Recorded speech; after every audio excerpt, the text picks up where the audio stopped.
Hi, this is Frederick, and this is a brief on Ohio versus Darius Clark. The page number at the time that I'm recording this was not published, but it's in the U.S. Reporter volume 576. What are the facts of this case? Darius Clark was a pimp who had working for him a prostitute of initials TT. He sent her away to generate income, and he assumed responsibility for the care of her children. We don't really learn much about the mother in this case. What is true is that at least a day after she left, a teacher noticed that this 3-year-old boy had bruisings and marks on his face and body. Now, when she discovered that, the teacher naturally asked, who did this to you? And the child responded that D had done it to him, and D was Darius Clark's nickname. Now, if you read the case, that the teachers, contacted the appropriate people. Social worker came out, and for some reason, it's not clear to me, is that the child was nevertheless released to the custody of Darius Clark once again. But the investigation ensued, and when further investigation occurred, I think the next day, there were many children in this household who were found very significantly damaged and injured. And Darius Clark was charged as the person who did this injury. LP are the initials for the child, and a hearing was conducted by the trial court. And he's just 3 years old, and the court quite obviously considered him incompetent to testify. Now, LP, of course, had said to the teachers that D had hurt him, and D was recognized to be Darius, and the question was whether this is admissible hearsay. Hearsay is not generally acceptable as evidence in a prosecution, but there are exceptions. And in this case, Ohio allows the admission of reliable hearsay by child abuse victims. And some of the exclusions include if the hearsay is deemed reliable and non-testimonial. So let's just talk about what non-testimonial means. It means here that when the person makes the statements, D hurt me, there's no expectation that the statement is uttered in purpose of, to promote some prosecution or to further some police action. And so the trial court says, well, look, that's not what happened. The teachers were concerned. The teachers asked him who hurt him, and LP, as a 3-year-old, really didn't have any idea of what his statements would be used for, except probably to save his life. So that was not testimonial. Now, Clark objected to this and said, well, the teachers were working for the government. The teachers were obligated by law to report suspected abuse. And so when they asked LP who did this, they were acting in a way to generate testimony, to generate evidence in a prosecution against whoever did this. So Clark and his team and the appellate court agreed. Yeah, the statement by LP was testimonial because it was given to teachers who were furthering the purposes of government. So the issue And this was upheld by the state Supreme Court of Ohio, and then went to the Supreme Court, where the issue was this: if an individual makes a statement and this individual is not allowed to testify, and so the person makes a statement to a teacher who is asking about the source of injuries, is that statement testimonial? And if it's testimonial, it's excluded from being presented as hearsay in a criminal prosecution. So is that sort of statement testimonial? And that's the issue before the Supreme Court, and their decision is no. The statements whose primary purpose are not testimonial are evaluated for admissibility under the state and federal rules of evidence relating to hearsay. Of course, it's hearsay. The teachers don't know who did the abuse, and they're reporting what the child said. That's hearsay. And so then Ohio has rules about when hearsay is admissible in a prosecution, and that's the rules that should apply. But the Constitution and the Sixth Amendment's Confrontation Clause are not applicable. So you can't make the argument that they're excluded by the Confrontation Clause. Now, the Confrontation Clause was bolstered quite a bit in the Supreme Court case Crawford v. Washington. And Crawford v. Washington undid many decades worth of creep, sort of a creep in terms of what was allowed to be entered in. And in Crawford, the Supreme Court concluded that the Sixth Amendment prohibited the introduction of testimonial statements by non-testifying witnesses, with a big emphasis on the reliability of such testimony being evaluated by cross-examination, the crucible of cross-examination. So Crawford, of course, did not lay out, it's not the Supreme Court style to lay out an exhaustive definition of what might be an exception or what might be a testimonial. But in a couple of cases, a couple of years after Crawford, Davis and Hammond, the Supreme Court did identify some distinctions. So in Davis, what happened is that somebody made a statement to a 911 operator. Now, when they're talking to the 911 operator, they're saying, hey, I'm being beat up by so-and-so, is injuring me. That's not why they called 911. The reason they called 911 is not to further some prosecutorial interest by the government. It's to get help. They have an emergency, and they're making a 911 call. So that's a non-testimonial statement that can be introduced according to the laws and rules about testimony in that state. And so they have this sort of primary purpose rule. In the other case, decided at the same time, Hammond, the statements were made about an abusive husband to the police after abuse had occurred. That was testimonial. That was the primary purpose of the interview, was to generate information for potential prosecution. So they have this quote in here: statements are non-testimonial when made in the course of police interrogation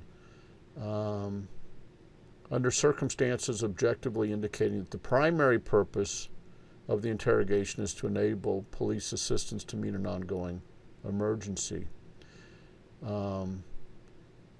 So they're non-testimonial when there's an ongoing emergency, and that the primary purpose is to help the police deal with the emergency. But that would be Davis. But in the other event, they are testimonial when the circumstances objectively indicate that there's not an ongoing emergency. So in Hammond, the woman is safe, she's in the police station, and the primary purpose of the interrogation is to establish or prove past events. So there's another case, Michigan v. Bryant, that there might be circumstances outside of ongoing emergencies in which statements are elicited without the primary purpose of creating an out-of-court substitute for trial testimony. So, and this might be in the case that we're considering now, Ohio v. Clark. That might be such a case.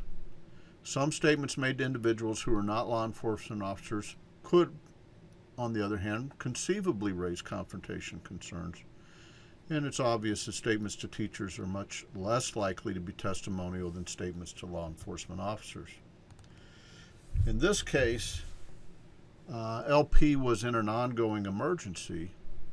There was suspected child abuse, and the teachers are essentially in the position of returning him to an abusive environment. The teachers needed to know if it was safe to release him. So they were quite correct to question LP about what was going on. And as in Bryant, the emergency in this case was ongoing. The circumstances were not clear, and it was clear that their objective was to keep the child safe.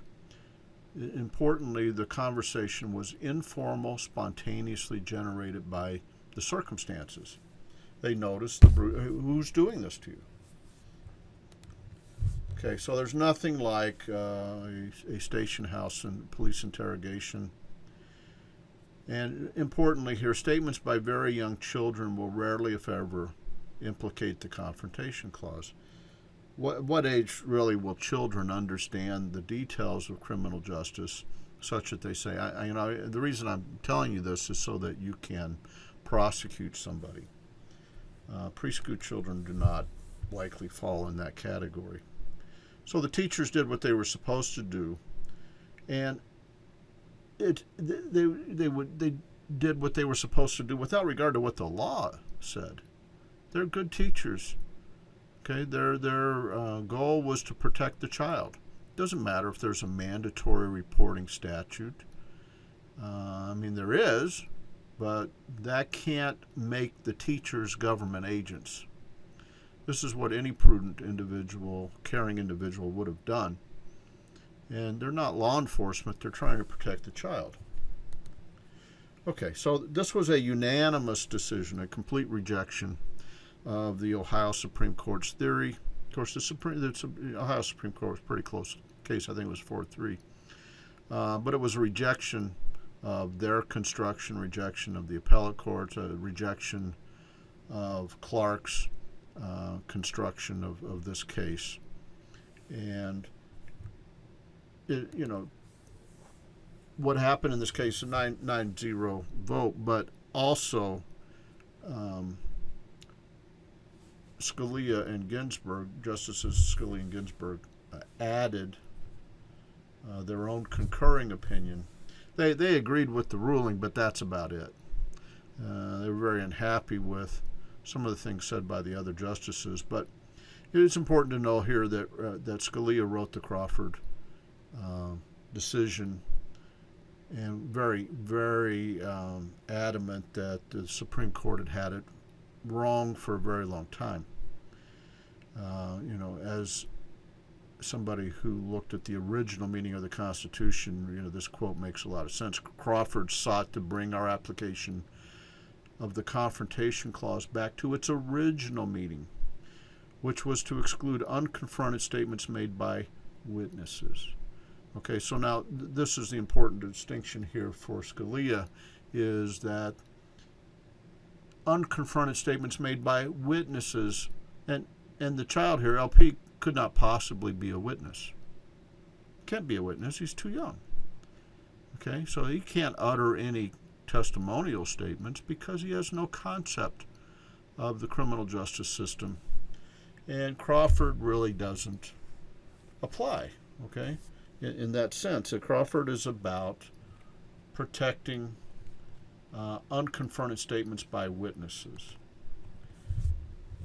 We define testimony as a solemn declaration or affirmation made for the purposes of establishing or proving some fact. And finally, Crawford is the law. So Ohio v. Clark is decided under Crawford. The Confrontation Clause categorically entitles the defendant to be confronted with the witnesses against him. And the primary purpose test sorts out among the many people who interact with the police who is acting as a witness and who is not.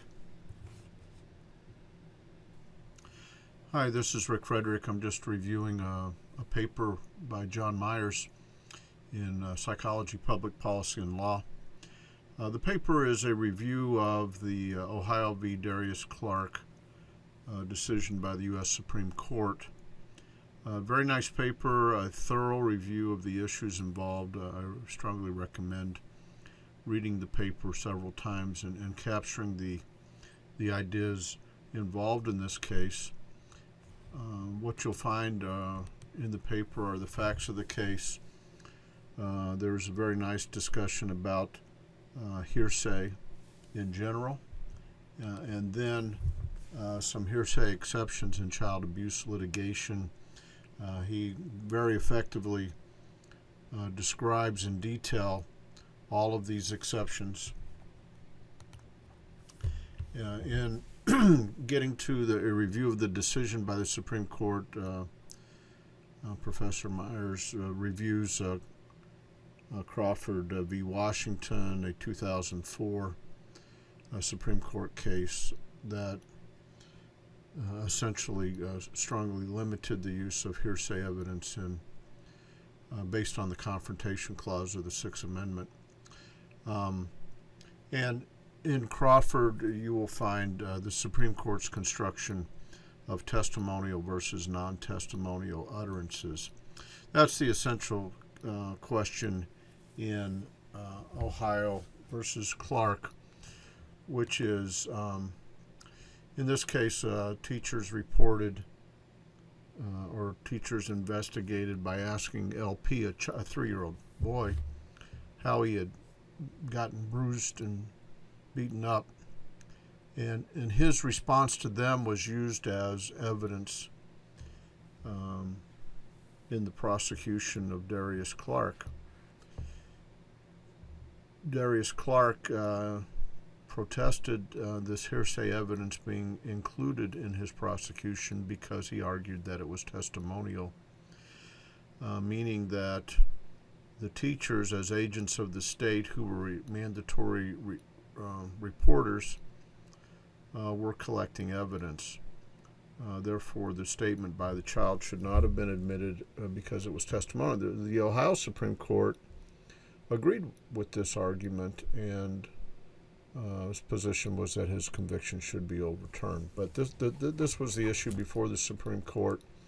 The Supreme Court unanimously rejected the Supreme Court's construction. And the other things that Professor Myers did effectively here was looked at briefs filed in this case, a very interesting analysis or review of those, and then discusses the decision, which essentially affirmed the conviction of Darius Clark.